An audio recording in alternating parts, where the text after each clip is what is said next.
days away from Mike Tyson fighting at the age of 58. Tony, when was your last fist fight? I'm Tony Kornheiser. Last week, I drummed Gene Shalit. Now, people will say he's 98, but he's a young 98. Is Gene He's a young Shalit, 98. Is he 98? He's 98. He's with us. He's 98. He's still got a left. Gene Shalit. You got it. He'll bait you. He'll throw the left a little bit low and bait you and come across the top with the right. That mop of hair would distract me. Yeah. Does he still have that? Yeah. Well, we're not close personally, but I think, yes, he does. Okay. Welcome to PTI, boys and girls. In today's episode, Kentucky tops Duke, Klay Thompson returns to the Bay Area, and the Colts turn back to Anthony Richardson. But we begin today with the latest college football playoff rankings that were announced last night. The headline is probably that Georgia dropped 9 spots from number 3 to number 12 after losing to Ole Miss, and the Bulldogs would not make the playoffs if they started today. Wilbon, your Big Ten holds 4 of the top 5 spots, and the SEC holds 9 of the top 25. So what are your takeaways from last night's rankings? I don't have any takeaways. I knew you wouldn't. Just stop talking, because I have a lot. People can be dramatic about this stuff if they want. Breaking news! No, it isn't. There's a committee that is charged with the responsibility of stuffing as many SEC and Big Ten teams into a 12-team bag as they can. Right. And right now the number stands at 8. And if they can make it 9, it is 8. It's 4 and 4. It's 8. Well, no, you're not. You're wrong. But go ahead, finish. Whatever it is, it's. I'm not going to say it's too many. I don't have a quibble with the teams that are there. I'm glad Georgia got bounced a few spots. I don't. And then Notre Dame's going to pop up, and that'll make you happy. Yeah. This is all of just a phony show without any sort of real drama at all. It's created TV talking head drama. Take it away. Okay, because I get geeked up about it. I know you do. My first takeaway is that SMU dropped 1. They dropped to number 13. They didn't play over the weekend. They're a 1-loss team. They're at number 13. There are 3 2-loss SEC teams ahead of them. Yeah. So to confirm your suspicions, to me, this is what the committee's strategy is. Yes. It's not a strategy. After you take away the 5 champions, the 4 real champions, and then the gang of 5, whatever that thing is that Boise State's going to be. Gang of 5. Then you have... Are you saying, by the way, Boise State doesn't belong? No, I'm not saying that at all. Okay. They do belong. All right. Then there are going to be 7 wild card teams. Yeah. I believe that they will be filled by 6 total from the Big Ten and the SEC and Notre Dame. And they want Notre Dame because Notre Dame brings in an enormous amount of people who watch. Okay, so this leads me to 2 questions, one of which we have talked about before. What? Will there be a 3-loss team from the SEC in the field? Now, If it's Alabama, it will be. Hold on. It is very possible that the SEC championship game will be between 2 2-loss teams. Yeah. Alabama, Georgia, Ole Miss. Maybe Texas will have 2 by then. Maybe Tennessee will have 2 by then. So that is a possibility. And what that does is create this problem. If you're BYU, if BYU loses the Big 12 championship game and they end their season, let's say they end their season at 11-1 and 12-1, will they be out? They're at 6 now. Will they be bounced out? Miami gave the committee a great break because they lost, which means that Miami SMU will probably be the ACC championship game. Yeah. The loser will have 2 losses. You can throw a 2-loss team out because some 2-loss teams will be out. I love this stuff. I know you don't like it. No. I love it. Not only do I, you know what? It's not that I don't like it. I resent it. I resent the hell out of it. You're a trustee in one of the conferences that's getting all the money. It's a phony thing that has seduced all the partners, you know what we used to call this when you and I were tough newspaper guys? We call them stooges. Yeah, that's fair. And now you're a stooge. I like it. Yeah, I like it. You admit it. I give you credit. I like it. 2 big returns in the NBA last night. Joel Embiid returned to the court for the first time this season. Take that, Tony. He's a little rusty against the Knicks. And the Sixers fell for the 8th time in 10 games this season. And out in San Francisco, Klay Thompson made an emotional return to the hat-waving fans at Chase Center. He had 22 for the Mavs, but his old backcourt mate, Stephen Curry, had 37, including the last 12 for the Dubs in a come-from-behind win. Which of these games said more to you? They are completely different games. Yeah. One of them is totally heartwarming. It is lovely that Klay Thompson went back to Golden State. Wasn't it great? It is lovely that he was serenaded with a fabulous ovation. It's lovely they all waved those hats. I didn't know he had anything to do with being a ship's captain, but I guess he does. And it was lovely that I believe he shot 6 for 12 from 3. Okay, the other game was not heartwarming at all.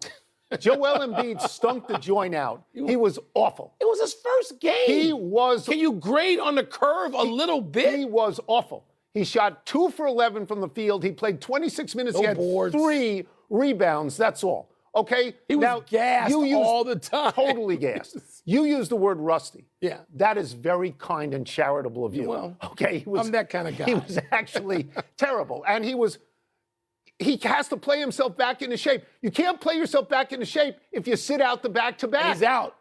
He and Paul George have been declared out. They both said they wanted to play. We're going to look at a lot more things like this, and this is why I would say to you, I'm not sure I trust the process now. Well, I don't know. Here's the tough thing, and what you're saying is true. But you almost have to do this with him. Like I don't know that there's an alternative. Both things can be true. You look at this and you go, wait a minute. You can't play like this. You've got to get yourself in shape. But then if he plays these back-to-backs and he gets hurt, we're all going to say, aha, Embiid's hurt again. But let me go to something else, let me go to something I know if you've been awake. And when you found out the results, it was heartwarming. Stephen Curry. Yeah, oh yeah. Okay, if you live someplace and you can see Stephen Curry, put your money down and go see Steph Curry play. Because, Tony, you know what? He is going to retire one of the 10 greatest players of all time. I know that means somebody's got to be thrown out, then throw him the hell out. Yeah. Steph Curry and what he can do, he's changed the game of basketball. It was important that he went out there last night and in the last 3 minutes of that game was the best basketball player on the planet. Yeah. Scored their last 12 points. Got to do the night-night thing. Somebody should have said to Embiid, night-night pretty early in the evening. But Steph Curry got to do that, whereas Embiid, Embiid looks like he hasn't played in 3 months, and you know why? He hasn't. That's right. He hasn't. Would you, if you ran the 76ers, would you let Embiid play tonight, coming off last night? Of course I would, and you know why? Because he gets hurt at the first game of a back-to-back, too. It doesn't matter. You got to play your way into shape. Man, Let's turn to college basketball. Mean. Number 6, Duke, was caught in the second half and passed by number 17, Kentucky, 77-72. Celebrated Duke freshman, 17-year-old Cooper Flagg, had 26 points and 12 rebounds, but he also committed 2 turnovers in the last 20 seconds or so, which you and your son were watching. Yeah. This was certainly Mark Pope's biggest win so far as first-year coach of Kentucky. So, Wilbon, what stands out to you more, the way the Wildcats won or the way the Blue Devils lost? Great win for Kentucky. Now that wraps up that portion of the program. So Cooper Flagg, I've been hearing about this kid for 3 years. In my house, my son goes crazy. He would leave home to live with Cooper Flagg. That's how much he loves him. But at the end of this game, I said, "You're going to give the ball to Cooper Flagg?" He goes, "No, I'm going to give the ball to Proctor, Tyrese Proctor." And he's that age. He knows all these kids. He's played against a few of them. Tyrese Proctor, you can't give the ball to Cooper Flagg. Turnover. I go, aha! They got another chance for 5.1. Who are you going to give the ball to now? Proctor. All right. Flagg made 2 bad turnovers and didn't block out on a rebound at the end of the game. But let me say this, and I had to say that because now I got to give my son credit. I don't even want to do that. His own coaches bought the hype. Just treat him like he's a freshman. Remember how you and I were around for Dean Smith and John Thompson and the way they treated their freshmen who, oh, wait a minute, guys like James Worthy, Sam Perkins, Michael Jordan, Patrick Ewing, Dikembe Mutombo, Alonzo Mourning, they're in the Hall of Fame. But those coaches would not turn the game over to their freshmen the first night. He had no business with the ball in those 2 situations. He's a great, great player, had a nice game. Yeah. Just don't buy the hype. So I will confess that I didn't watch the game. I was not awake for the game, but I saw the highlights. The thing that stands out for me in all of these sorts of games early on is they don't really matter. They're fun to watch, but they don't really matter. Result, okay. All the right. other thing that stands out to me is this kid is 17. Yeah. At 17, they are saying he's going to be the projected overall number 1 draft pick. And now he is only 17 years old. That's an awful lot of pressure on somebody, but it's also college basketball. The best of them are with us for about an hour. It's like they're all waiting at a train station to get on a train and get out. I don't think these things matter. I think you have to look at this team. Duke is starting a lot of freshmen. Kentucky starts all 5 transfers. So they're not real teams yet. They may gel in March, but they're liquid now. This is why I admire Tom Izzo, because Tom Izzo in November and December plays the hardest teams he can find. He doesn't care if he loses all the games. Yeah. He played #1 Kansas last night. So I admire that. Oh, and this kid Knipple, another freshman on Duke, he actually looked as good. He can shoot it. And by March, they may be great. I'm sure Cooper Flagg, everybody you talk to says the same thing. There's no dissent on Cooper Flagg and whether he can play. All I'm saying is they gave him the ball twice in the situations last night, and it didn't work. He's a kid. 17-year-old freshman. But he's also going to be the first player chosen in the draft. So which is it? Which is it? If he's going to be the first player chosen, aren't you going to depend on him to win I'm going to tell people what we talked about this afternoon. What? Everybody knew Victor Wembanyama would be the #1 person chosen in the draft, and he was 19 years old. But he wasn't here. Not this He was in France. This kid's got He pressure. didn't have the television on him all the time here. He did not have that. Let's take a break. He does. Coming up, the Colts change quarterbacks once again. And what kind of coach would Deion be for the Cowboys? That's Deion without the beard. He's got a beard now. Yeah, he does. I like Deion clean shaven. That's just me. So this guy Knipple. He's drafting. Okay. Behind Cooper Flagg. Let's see what happens. Pardon.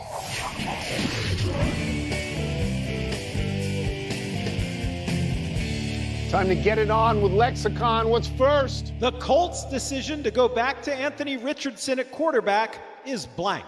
My word is correct. They sat him out for 2 weeks. They went to the veteran, right? They went to Flacco. They did. They lost both these games. They lost to Minnesota and Buffalo. These are good teams. Anthony Richardson would not have beaten those teams, but he had the chance to sit and watch and maybe learn a little bit about what it's like to be a professional quarterback. He's going to come back against the Jets. This is the easiest situation he could ever have. The Jets are a very beatable team, and he can gain confidence. If he loses this game, Mike, if he continues to make pass completions at the terrible 44th percentile that he's at now, he might not see the field for the rest of the year. They might even decide to trade him. So this is his opportunity. They're 4-6. They need this game. It's on him. It's predictable, is what it is, because you've got a guy you spent all this on. You're banking your future on Anthony Richardson being your quarterback of the future, your franchise quarterback, the face of that franchise, and you can't have him not out there. So it's predictable they were going to run him back in as soon as he had a break. By the way, 44%. You know when that worked? It's awful. That worked in 1944. You could complete 44% and maybe be in the Pro Bowl in 1944. Now, with the short passes you throw, you ought to be able to run up a completion percentage, and he can't even seem to do that. Throws a deep ball well, but throws it too often and hangs it up there, and it gets picked. He throws way too many interceptions. It's still predictable they're putting him back. 4th overall pick. So that's why you put him back. Of course. I mean, of course Flacco couldn't beat Minnesota and Buffalo. That's a pretty hard double. Not at this stage. That's a pretty hard double, and this kid couldn't do it. But I think it's right that he goes out there. I do. What's next? Deion Sanders would be a blank candidate to coach the Cowboys. So my word is understandable. The Cowboys stink. Everyone believes that they will let Mike McCarthy go at the end of the season, right? And so why would they think of Deion? Well, Deion, first of all, was a great player in Dallas. Now as a coach in Colorado, he inherits a 1-12 team. He goes 4-8 the first year. He's 7-2 now. He could be in the Big 12 championship game. If that happens, that's a coaching credential, and it goes with his Cowboys connection. Now, he tells people all the time, I'm really happy here in Boulder, and he should say that, and he has to say that. But the truth of the matter is that there's going to be a drumbeat for him. If, in fact, he gets to the playoffs, there will be a drumbeat for him. His son is going to go into the pros next year, and he could too. Listen, all that's true. But Deion in Dallas? Predictably dramatic is my word. Jerry Jones alone has a radio show, a podcast. He stands in the middle of the locker room and runs his mouth after every game. Yeah, that's right. There's no owner or GM in the league who does that but Jerry. That's right. And now to that, you're going to add Deion. Yeah. Everybody with a camera in America wants to be near Deion. Yeah. Let's declare our baggage. We both love Deion Sanders. We know him, we love him. That's right. I got a place for Deion, and it ain't the Cowboys.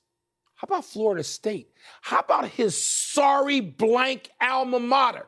How about them? They can't win a game. They don't need Deion more than the Cowboys? Huh?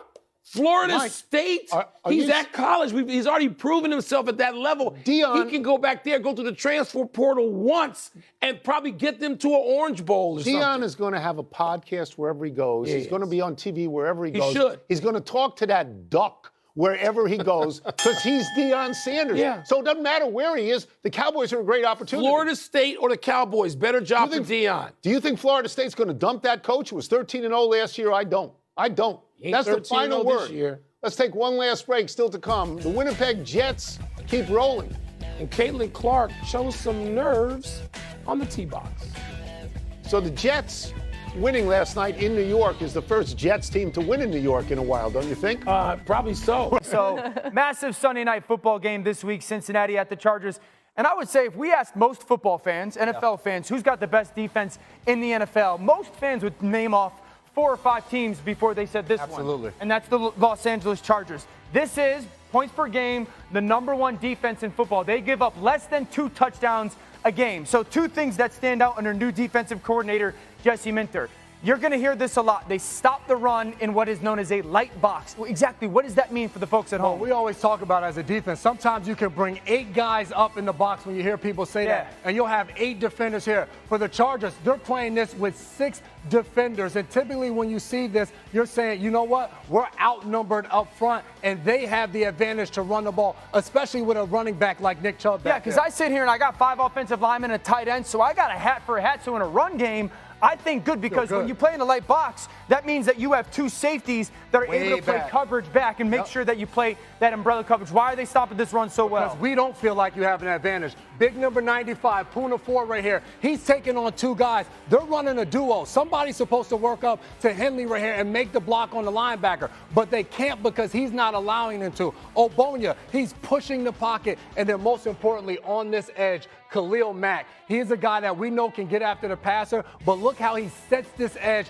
He makes Nick Chubb have to bounce outside, and then Cam Hart, the cornerback on the outside. Look at it. That is picture That's pretty good right there now. That's what you want to show him. Just put the arm out there, lock him out there. You get your hand right there in his chest collar. He can't go anywhere, and now you can control the wide receiver. Wide receivers don't want to block. So they consistently do a good job of that internal push, setting that edge in all 11 against the run game. So I would offensively sit there and say that's a loss for us. The second thing is I think they do a fantastic job in communication pre-snap when it comes to, look, Derwin James, the all-pro, doing a fantastic job because the Titans do a good job out breaking their huddle and getting to that 4-by-1 formation, which we so often know of trying to stress you guys as a defense. How do they zone this off so well? What I loved about this, too, because to your point, the Titans come to the ball fast and they snap it because they have the 4 guys, and they're saying, you know what, we're going to overload you guys in this cover 3 scheme and allow us to get a free guy, but they can't. Because the corner, you hear it right here from safety to safety, they're yelling on that push, push, push, and that allows him to drop that deep route. And the safety here knowing I can get outside of this and keep straining because I have somebody So backside. that push, push, push means literally everybody push to the coverage. sideline? Yes, we will because call of it the bingo. numbers. We will call it bingo, bingo when you see it and everybody knows they have to push over because we are outnumbered in our zone defense on that side. I love that. Now that's that single high safety or 1 safety middle field defense. This is their 2 high safety defense that, again, they do a great job of stopping the run in that light box. This is a coverage that I always think gives quarterback fits because you have these 2 safeties that'll play deep here, okay? And then what they'll do is, to this 3-man side, they essentially what? They man-to-man that corner by himself. He's locked up. And then what do they do to the field when it comes to that internal stuff? They're running a combination. You have 3 on 2 for the offense. And what I loved about it, Jasir Taylor, the nickel, before the play, he's yelling at his linebacker, pointing to number 2. He's looking at him right here, and he's saying to him, he's going under. He's going under. That's film study right there. So when the ball snapped, now we're matching routes. Once they declare, you take him, and now me and him are in and out on this guy at the top. What's going on top? They're playing basic cover 2 up there. So you had cover 4 down here to start with. Because they have 3 to this side, now we go to our check. Those 2 guys are doing their thing. And to your point, I love what you just did with those hours. Everybody has vision. Everyone's always got vision on what's going on. This is a defense that is very difficult to run the football against if you're the Bengals, and it's a defense that gives you absolutely nothing when it comes to your pass game. A massive challenge for Cincinnati on Sunday night. Gonna be a fun one. Cover 2, it'll be cover 3 next week again. Thanks, guys. Great stuff. Let's get back to that Chiefs-Bills matchup. We've got both teams covered with Jeremy Fowler and Elena Getzenberg out there. Jeremy, we start with you in Kansas City. Laura, the Chiefs are elated that DeAndre Hopkins is here, especially in light of some of their recent offensive struggles. Talking to people with the Chiefs, they know that he's been as advertised with the contested catches, the instincts, but Patrick Mahomes noted that he's got even more open field wiggle than he even thought. So on those improv plays, second read plays that Mahomes loves, he knows that Hopkins is going to get open for him. And Hopkins said that Andy Reid has challenged him to be an even better player, telling him to focus on the concept of the play, all 22 people on the field. Now, those are the good vibes, but the Chiefs know that they have to get Xavier Worthy going. He's had a slow last 5 games, but nobody's really pressing here. Andy Reid said, we know there's going to be a game soon where he has a lot of catches. So Mahomes and Worthy, they've been working off to the side, trying to find their extra splash. Now let's send it over to Buffalo with Elena Getzenberg. Buffalo Bills defensive end Greg Rousseau said playing the Kansas City Chiefs is almost like a divisional opponent. For the Bills, this will be the 8th time playing the Chiefs since 2020, so this defense is plenty familiar with what it takes to try and stop Patrick Mahomes. Taron Johnson talked about how it's Mahomes' ability to scramble and make plays that makes him difficult to defend. Well, for this Bills defense, they will have starting middle linebacker Terrell Bernard, who did not play when these two teams met last in the playoffs last year, which of course the Chiefs went on to win. But for the Bills, their process is the same. They're really not trying to treat this week any differently than others, with Johnson talking about how they're just trying to be the best prepared. Yeah, Elena, they said earlier, that's just week 11. Don't worry about it. We're really looking forward to that matchup. Let's get Adam Schefter back in here for some more top stories, starting with the news of the day, Adam, on Anthony Richardson.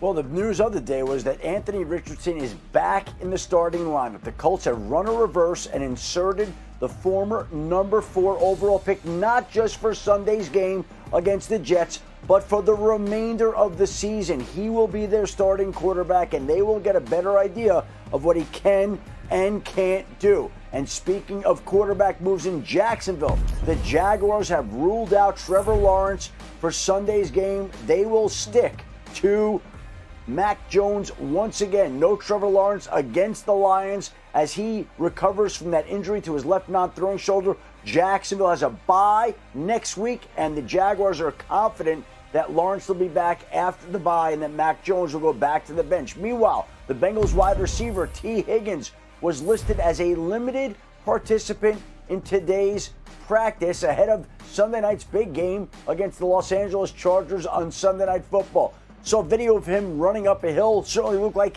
he is potentially on track to be able to play on Sunday night, which would be a big boost to Cincinnati's offense, getting T. Higgins back from that quad injury. And Nico Collins, who's missed the last few weeks with a hamstring injury, was activated off IR. Some people thought we'd see him on Sunday night against the Detroit Lions. We didn't, but we will see him on Monday night against the Dallas Cowboys. He is tracking to play in that game and provide a huge boost to the Texans offense. When Collins is out there, he is as good as anybody in the league. And right now, it looks like he will be back from that hamstring injury and able to play Monday night against the Cowboys. And the good news is it's a night game, so there's no sunlight, so there won't be any issues with Nico Collins catching the football on Monday night.